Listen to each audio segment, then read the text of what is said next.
Assalamualaikum warahmatullahi wabarakatuh. Selamat pagi anak-anak. Apa kabarnya hari ini? Semoga kita dalam keadaan sehat ya. Baik, sebelum kita memulai pembelajaran hari ini, alangkah baiknya kita berdoa dulu ya. Nah, adapun pembahasan kita pada pertemuan kali ini yaitu tentang tema 1 kelas 4, indahnya kebersamaan, subtema 1, keberagaman budaya bangsaku, pembelajaran ke-6. Nah, baik, sebelum kita memulai pembelajaran, mari kita baca kembali teks tentang suku Minang dan mari kita temukan gagasan pokok dan gagasan pendukung dari teks tersebut. Suku Minang. Suku Minang adalah kelompok etnis yang terdapat di Provinsi Sumatera Barat. Suku Minang sering disebut sebagai orang Padang atau orang Awak. Bahasa daerah suku Minang adalah bahasa Minang. Orang Minang gemar berdagang dan merantau ke daerah lain. Legenda suku Minang yang sangat terkenal adalah Maling Kundang. Suku Minang mempunyai rumah adat yang sangat khas yang disebut rumah gadang. Rumah gadang ini terbuat dari kayu dan mempunyai bentuk dasar seperti balok. Lengkung atap rumahnya sangat tajam seperti tanduk kerbau, sedangkan lengkung rumah landai seperti kapal. Atap rumah terbuat dari ijuk. Bentuk atap rumah yang melengkung dan runcing ke atas itu disebut gonjong. Karena atapnya berbentuk gonjong, maka disebut rumah bergonjong. Suku Minang mempunyai alat musik tradisional, misalnya yang disebut telempeng. Telempeng dimainkan dengan cara dipukul. Alat musik lainnya adalah salung. Saluang ini dimainkan dengan cara ditiup. Suku Minang juga memiliki banyak jenis tarian, di antaranya tarian persembahan dan tarian piring. Tari persembahan biasanya ditampilkan dalam pesta adat. Suku Minang sangat terkenal dengan berbagai makanan khasnya. Rendang merupakan makanan tradisional suku Minang yang sangat terkenal, bahkan sampai ke mancanegara. Makanan khas suku lainnya yang juga digemari adalah sate Padang dan dendeng balado. Nah, kalian masih ingat kan bagaimana cara mencari gagasan pokok dan gagasan pendukung dalam sebuah teks? Gagasan pokok berada di awal atau inti dari sebuah paragraf, sedangkan gagasan pendukung adalah gagasan yang mendukung atau yang melengkapi sebuah teks. Nah, baik, pertama kita akan mencari gagasan pendukung dan gagasan pokok dari paragraf yang pertama. Suku Minang adalah kelompok etnis yang terdapat di Provinsi Sumatera Barat. Suku Minang sering disebut sebagai orang Padang atau orang Awak. Bahasa daerah suku Minang adalah bahasa Minang. Orang Minang gemar berdagang dan merantau ke daerah lain. Legenda suku Minang yang sangat terkenal adalah Maling Kundang. Jadi, gagasan pokok dari paragraf pertama yaitu baris pertama atau kata pertama, kalimat pertama yaitu suku Minang adalah kelompok etnis yang terdapat di Provinsi Sumatera Barat. Itu merupakan gagasan pokok dari paragraf yang pertama. Sedangkan gagasan pendukung dari paragraf yang pertama yaitu suku Minang sering disebut sebagai orang Padang atau orang Awak. Bahasa daerah suku Minang adalah bahasa Minang. Orang Minang gemar berdagang dan merantau ke daerah lain. Legenda suku Minang yang sangat terkenal adalah Maling Kundang. Nah, itulah gagasan pokok dan gagasan pendukung dari paragraf pertama. Sekarang kita akan melanjut ke paragraf yang kedua, yaitu suku Minang mempunyai rumah adat yang sangat khas yang disebut rumah gadang. Rumah gadang ini terbuat dari kayu dan mempunyai bentuk dasar seperti balok. Lengkung atap rumahnya sangat tajam seperti tanduk kerbau, sedangkan lengkung rumah landai seperti kapal. Atap rumahnya terbuat dari ijuk.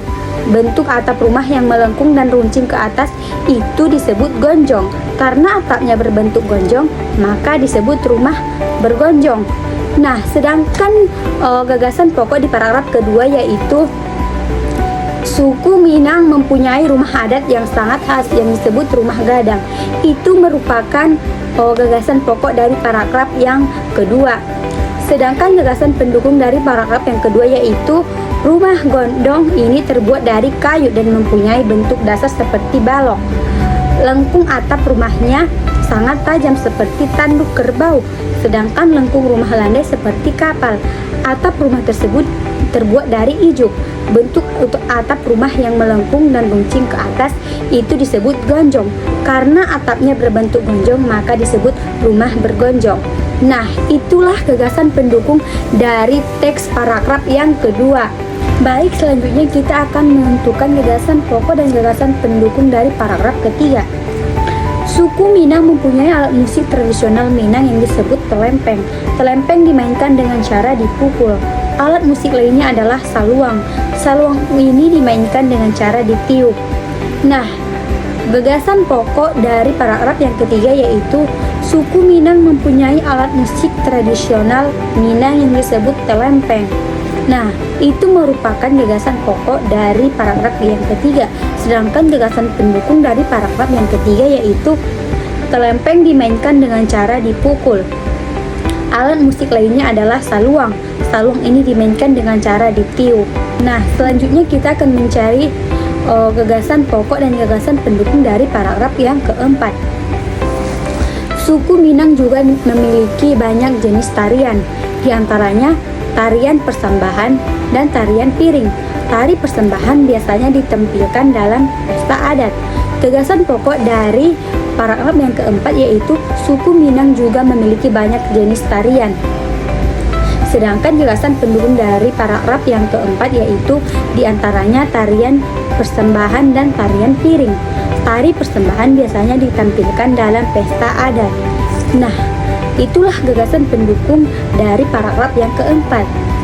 Baik, selanjutnya kita akan mencari gagasan pokok dan gagasan pendukung dari paragraf yang kelima atau paragraf yang terakhir. Suku Minang sangat terkenal dengan berbagai makanan khasnya. Rendang merupakan makanan tradisional suku Minang yang sangat terkenal, bahkan sampai ke mancanegara. Makanan khas suku lainnya yang juga digemari adalah sate Padang dan dendeng balado. Nah, gagasan pokok dari paragraf yang kelima atau paragraf yang terakhir yaitu suku Minang sangat terkenal dengan berbagai makanan khasnya. Nah, sedangkan gagasan pendukung dari teks yang terakhir ini yaitu rendang merupakan makanan tradisional suku Minang yang sangat terkenal, bahkan sampai ke mancanegara. Makanan khas suku lainnya yang juga digemari adalah sate Padang dan dendeng balado. Nah, selanjutnya buatlah rencana kegiatan yang mencerminkan sikap persatuan dan kesatuan dalam perbedaan di lingkungan sekolahmu. Indonesia terdiri atas keberagaman suku, budaya, agama, dan sosial. Keberagaman tersebut merupakan identitas bangsa Indonesia.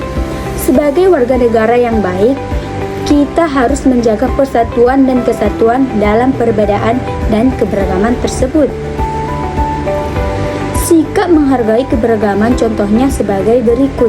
Yang pertama, bermain bersama dengan teman yang berlainan agama. Yang kedua, tidak mengganggu teman yang berbeda agama ketika sedang melaksanakan ibadah. Yang ketiga, tidak mengejek suku dan agama orang lain. Dan yang keempat, berteman dengan semua orang walaupun berbeda suku dan agama. Yang terakhir atau yang kelima, memberi kesempatan teman untuk melaksanakan ibadah walaupun kita memiliki agama yang berbeda-beda. Permainan tradisional merupakan salah satu bentuk keberagaman budaya yang di Indonesia, seperti bermain benteng-benteng dan gotok sodor. Apakah kamu masih tahu bagaimana cara untuk memainkan permainan tersebut? Dan apakah yang kamu butuhkan untuk memainkan permainan tersebut? Dan bagaimana strategi kamu untuk memainkan permainan tersebut? Permainan tradisional yang pertama yaitu permainan gobok sodor. Permainan gobok sodor dilakukan di lapangan. Arena bermainnya merupakan kotak persegi panjang. dan dibagi secara beberapa bagian dan horizontal dan vertikal. Selanjutnya, permainan tradisional yang kedua yaitu banteng-bantengan. Benteng-bentengan adalah permainan yang dimainkan oleh dua kelompok penawan dan tertawan. Masing-masing kelompok terdiri atas 4 sampai 8 orang dan memiliki satu tempat markas atau benteng. Nah, sekarang saatnya kamu mencoba kembali permainan gotok sodor dan benteng-bentengan. Sebelum memulai permainan tersebut, perhatikan langkah-langkah berikut ini. Yang pertama, lakukan pemanasan terlebih dahulu sebelum bermain. Ikuti arahan dari guru. Yang kedua, perhatikan guru mempraktikkan keterampilan jalan, lari, dan lompat dengan benar untuk permainan tersebut. Yang ketiga, bermainlah dengan sportif dan terapkan keterampilan jalan, lari, lompat secara benar. Nah, setelah belajar hari ini, renungkanlah apa yang kamu pelajari dalam hal menyikapi keberagaman dan perbedaan yang ada di lingkunganmu, dan bagaimana caranya agar dapat hidup berdampingan dengan teman-teman yang mempunyai latar belakang yang berbeda seperti agama, suku, budaya, dan lain-lainnya. Nah, adapun kesimpulan pertemuan pembelajaran kita pada kali ini yaitu jangan lupa untuk menunjukkan sikap persatuan dan kesatuan walaupun kita memiliki perbedaan yang berbeda-beda, baik itu dari suku, ras, agama, dan lain-lainnya. Kita harus selalu tetap bersatu dan saling tolong-menolong. Mungkin cukup sekian materi saya pada pertemuan kali ini. Jika ada kata-kata yang salah, saya mohon maaf. Kita ucapkan hamdalah, alhamdulillahirabbil alamin. Assalamualaikum warahmatullahi wabarakatuh.